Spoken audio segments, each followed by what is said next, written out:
राधे राधे। स्वागत है आपका एक नए वीडियो में। अभी हम हैं गुरुग्राम में और यहाँ से जा रहे हैं हम प्राचीन वृंदावन में, जो राजस्थान के भरतपुर ज़िले में डींग में पड़ता है प्राचीन वृंदावन। तो उसके पूरे दर्शन कराएंगे हम आपको। और ये एक नए रूट से जा रहे हैं हम, तो आपको पूरा ये नया रूट दिखाते हैं, क्योंकि इस रूट पर ट्रैफिक ना के बराबर रहता है और टाइम की बचत भी रहती है। दिल्ली से वृंदावन जो दो रूट और जाते हैं, एक तो आगरा एक्सप्रेसवे है जो वृंदावन के लिए जाता है, तो उस पर स्पीड लिमिट कम हो गई है, 75 कर दी गई है, और उस पर एक्सीडेंट भी ज़्यादा होते हैं तो वो सेफ़ नहीं रहता, इसलिए हम इस रूट से जा रहे हैं। और जो दूसरा रूट है वो सबसे पुराना वाला है, फरीदाबाद पलवल होते हुए वृंदावन को जाता है।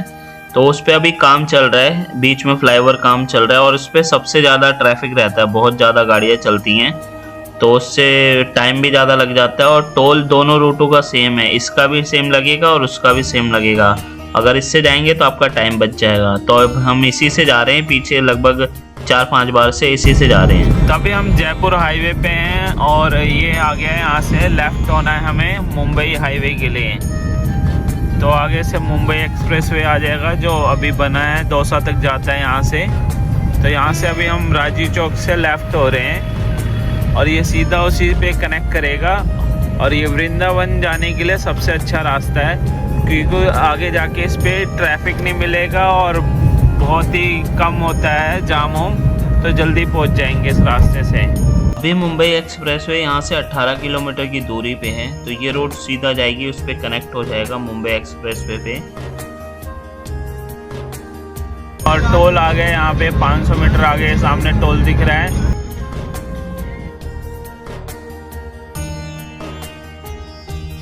अभी हमने लेफ़्ट लिया है मुंबई एक्सप्रेसवे के लिए और ये सीधा मुंबई और राजकोट को कनेक्ट करता है। फ़िलहाल ये दौसा तक जाता है और अगर आप सीधा निकल जाएंगे तो सीधा आप सोना और नू पहुंच जाएंगे। तो ये पूरा मुंबई एक्सप्रेसवे है, इस पे स्पीड लिमिट जो है 120 की स्पीड लिमिट है और पूरा रोड खाली रहता है। देखिए पूरा रोड ऐसे ही मिलेगा आपको जब तक आप मुंबई एक्सप्रेसवे पे चलेंगे, पूरा खाली रहेगा। तो यहाँ से आगे जाके फिर हमें आगे से लेफ़्ट होंगे, फिर हमें पलवल के लिए लेफ़्ट होना है, वहाँ से आगे जाके हम वृंदावन वाले हाईवे पे कनेक्ट कर लेंगे।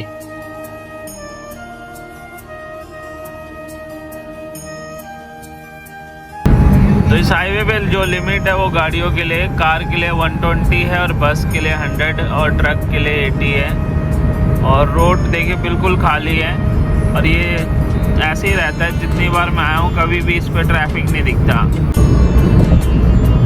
तो अगला टोल आने वाला है, 2 किलोमीटर के आगे है टोल और आ गया एक ब्रिज यहाँ पे।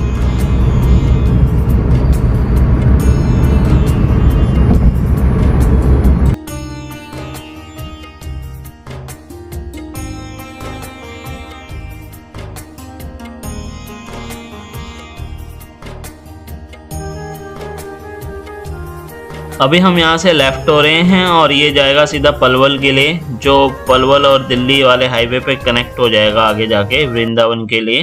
तो ये आगे जाके दिल्ली फरीदाबाद हाईवे पे कनेक्ट करेगा। दिल्ली पे जाना है ना हमें, राइट?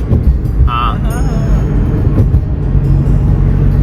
और ये आ गया तीसरा टोल। इसके बाद एक और टोल आएगा जो दिल्ली फरीदाबाद वाले हाईवे पे है, वो चौथा टोल है। उसके बाद कोई टोल नहीं लगता। अगर आप सेम डे में आना जाना करते हैं तो आपका सिर्फ 535 का टोल लगेगा, टोटल 535 रुपये का। तो आगे से अभी हमें उस वाले हाईवे के लिए लेफ़्ट होना पड़ेगा, तो हम दिल्ली फरीदाबाद वाले हाईवे पे कनेक्ट हो जाएंगे। अभी हमें आगे से लेफ़्ट होना है, जो आगरा और वृंदावन के लिए हाईवे है, लेफ़्ट होगा यहाँ से, तो ये दिल्ली और फरीदाबाद हाईवे को कनेक्ट होगा। तो ये यहाँ से लेफ़्ट होके गोल चक्कर से सीधा उस वाले हाईवे पे कनेक्ट हो जाएंगे हम। तो अभी हम यहाँ से सर्विस रोड पे जा रहे हैं लेफ़्ट होने के लिए। कोसी के लिए यहाँ से लेफ़्ट होना है और फ्लाईओवर नीचे से राइट हो जाएंगे। तो ये नंदगांव को जाएगा और कोसी कलान को जाता है ये, और बरसाना भी इसी रोड पे है।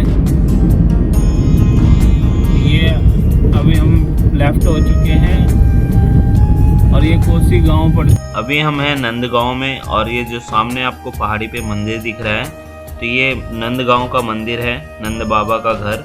और इस साइड राइट में वृंदा कुंड है, यहाँ से 500 मीटर अंदर जाके वृंदा कुंड पड़ता है और यहाँ से हमें सीधा जाना है, जो आगे जाके कामावन के लिए जाता है रास्ता, राजस्थान बॉर्डर पार करके। तो अभी हम राजस्थान की सीमा में एंटर हो चुके हैं। आगे हमें जाना है यहाँ से फिसलनी सीला की तरफ, जो 84 कोस मार्ग पे आता है। जब परिक्रमा होती है उसी गांव में जाना है अभी हमें। तो ये सीधा राजस्थान में पड़ता है, ये मंदिर पूरा ब्रज 84 कोस का कुछ एरिया राजस्थान के अंदर भी आता है। तो प्राचीन वृंदावन बोलते हैं इस स्थान को।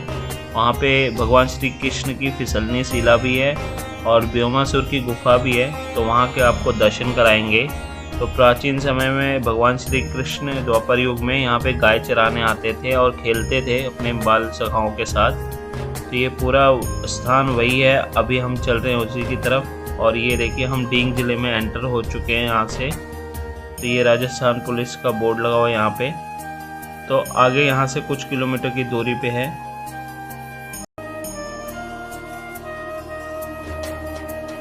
तो अभी हम ब्रज 84 कोस परिक्रमा मार्ग पे हैं और ये आ गया श्री कृष्ण की फिसलनी शिला।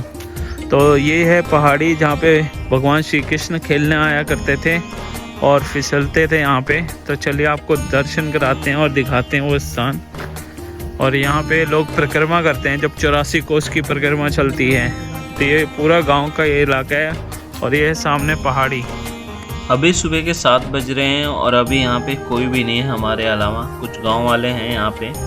तो ये है पहाड़ी की तरफ जाने का रास्ता और सामने वो शिला है। तो अभी चलते हैं, दर्शन कराते हैं आपको। और सुबह के टाइम बिल्कुल खाली है ये स्थान। और इस स्थान पे चैतन्य महाप्रभु भी आए थे, तो यहाँ पे इनका छोटा सा ये मंदिर बना हुआ है। तो ये स्थान काफ़ी प्राचीन है। तो ये देखिए ये वही स्थान है जहाँ पे भगवान श्री कृष्ण आते थे खेलने जब वो गाय चराने आते थे, और इसी पहाड़ी से और इसी स्थान से फिसलते भी थे। ये है यहाँ पे देखिए, तो ये है वो स्थान और यहाँ से फिसलते थे वो।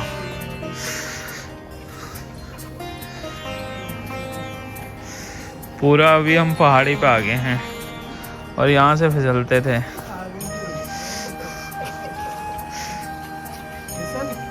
तो अभी यहाँ पे गांव की दादी जी आई हैं जो बता रही हैं कि ये वही स्थान है जहाँ पे भगवान श्री कृष्ण फिसलते थे, खेलते थे। तो ये लोग भी यहाँ पे पूजा पाठ करके रोज़ आते हैं दर्शन करने और फिसलने के लिए। तो भीड़ हो जाती है दिन के टाइम, काफ़ी ज़्यादा बता रहे हैं यहाँ पे दर्शन करने वालों की। तो चलिए हम भी दर्शन कर लेते हैं और फिसल लेते हैं यहाँ पे भगवान श्री कृष्ण जैसे फिसलते थे। तो वहाँ से दर्शन करने के बाद अभी हम जाएंगे व्योमासुर की गुफा के लिए, जो इसी पहाड़ी के पीछे पड़ती है। तो अभी हम जा रहे हैं पहाड़ी के ऊपर और यहाँ पे है व्योमासुर की गुफा। और जब भगवान श्री कृष्ण अपनी गाय चराने आते थे इस स्थान पे, तो उनकी गाय को चुराने के लिए आया था वो। तो ये गुफा के लिए सीढ़ियाँ बनी हुई है और ये कच्चा सा रास्ता है। ये पहाड़ी के ऊपर जाने के लिए, उधर देखिए सामने सीढ़ियाँ हैं, ऊपर जाके गुफा है उस राक्षस की। तो आपको दिखाते हैं, चलिए गुफा कैसी है इस टाइम। और ये द्वापर युग की गुफा है।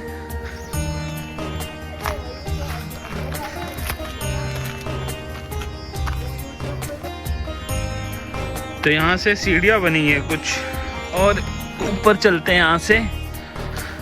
तो ये सीढ़ियाँ जाती हैं गुफा तक। देखते हैं कैसी है आज के टाइम ये गुफा।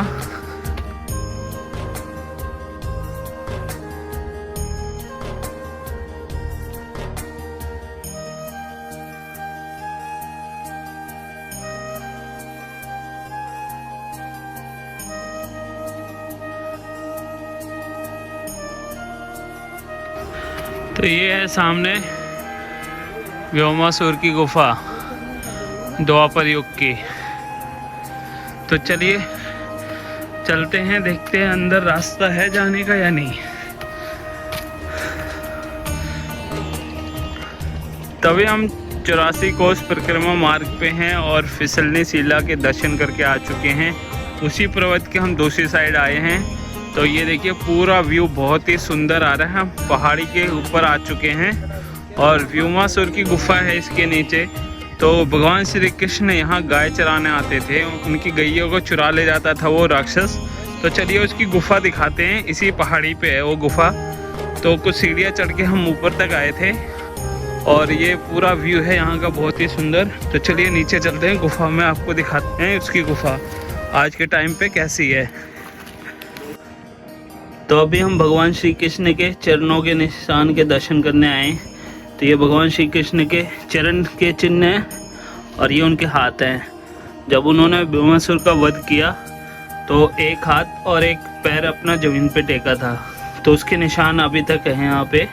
अभी हमने भगवान श्री कृष्ण के चरण निशान के दर्शन कर लिए हैं। तो ये जब बने थे जब भगवान श्री कृष्ण ने भीमासुर का वध किया था, जो उनकी गैयों को चुरा के ले जाता था, अपनी गुफा में छुपा देता था। तो उसी के बाद उनका वध किया उन्होंने। और चलिए नीचे चलते हैं, गुफा दिखाते हैं जो कैसी है ये गुफा आज।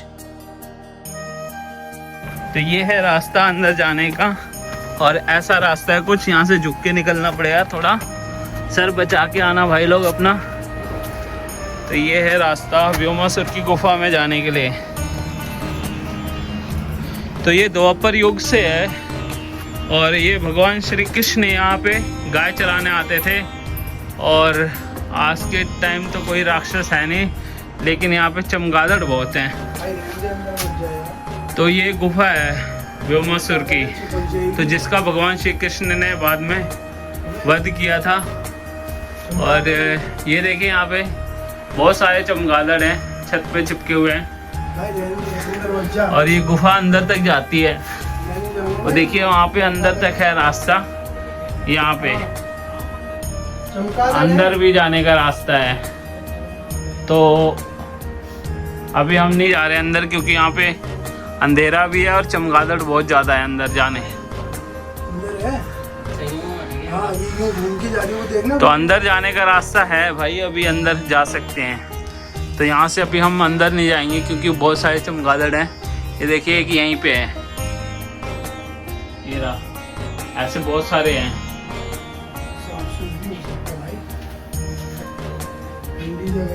तो चलिए यहाँ से बाहर चलते हैं और ये द्वापर युग की जगह है।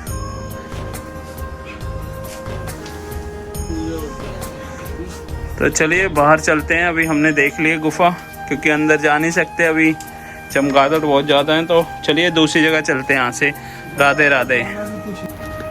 तो अभी हम भीमासुर की गुफा से बाहर आ चुके हैं। सामने गुफा है और एक बाबा ने बताया कि एक मंदिर है सामने जहाँ पे भगवान ने भोजन किया था। उस स्थान का नाम भोजन थाली है। तो भगवान वहाँ भोजन करते थे दोपहर के वक्त। तो ये सामने मंदिर दिख रहा है आपको, अभी फॉग है तो हल्का हल्का दिख रहा होगा। तो ये वही मंदिर है जहाँ पे भगवान ने भोजन करते थे। तो ये आज के टाइम पे मंदिर है। तो ये स्थान जो मंदिर देख रहे हैं आप, ये भोजन थाली के नाम से ही जाना जाता है। तो अभी हम यहाँ नहीं जा रहे हैं, हम जा रहे हैं आगे। अगली वीडियो में हम आपको दर्शन कराएंगे प्राचीन विमल कुंड के, लंका के और रामेश्वर महादेव के, जो भगवान श्री कृष्ण ने ब्रज में ही प्रकट किए थे अपने माता पिता के लिए। तो आशा करता हूँ ये वीडियो आपको अच्छी लगी होगी। मिलते हैं आपको एक नए वीडियो में। राधे राधे।